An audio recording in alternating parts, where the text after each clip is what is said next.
नमस्कार मित्रांनो, 2 तारखेला होळी आहे. त्यासाठी आज मी तुम्हाला काही उपाय सांगणार आहे. बऱ्याच जणांची खूप इच्छा अधुऱ्या आहेत, त्या पूर्ण करायच्या असेल तर होळीच्या दिवशी हे 2 उपाय जर का तुम्ही केले तर तुमच्या इच्छा पूर्ण होणार आहेत. पहिला उपाय म्हणजे सकाळी अंघोळ करायच्या वेळेस अंघोळीच्या पाण्यामध्ये 1 ते 1.5 चमचे खडे मीठ टाकायचे आणि सकाळी सकाळी अंघोळ करायची आहे.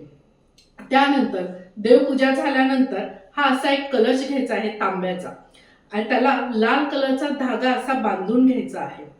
हा पूर्ण कलश पाण्याने भरून घ्यायचा आहे आणि त्यामध्ये 2 चिमूट हळद टाकायची आहे आणि तुमच्या इच्छा 11 वेळा या पाण्याला सांगायच्या आहेत. त्यानंतर तुम्हाला सूर्य जिथं दिसतो त्या सूर्याच्या समोर जाऊन हे पूर्ण पाणी सूर्याला द्यायचे आहे. पूर्ण पाणी असे सोडायचे आहे सूर्यापुढे.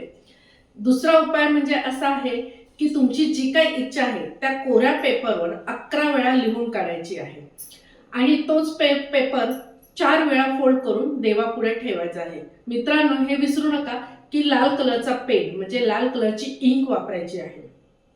तो पेपर फोल्ड करून देवापुढे ठेवायचा आहे दिवसभर आणि जेव्हा रात्री होळी पेटणार आहे तेव्हा परत एकदा ती इच्छा मनात म्हणून होळीच्या पुढे परत एकदा ती इच्छा म्हणायची आहे आणि ती देवाला अर्पण करायची आहे. होळीमध्ये जाळायची आहे. तुम्ही पाहाल तुमची इच्छा किती लवकर पूर्ण होणार आहे. असेच जर का मिरॅकल तुम्हाला पाहिजे असेल तर खाली दिलेल्या नंबरवर संपर्क साधा. खूप खूप धन्यवाद.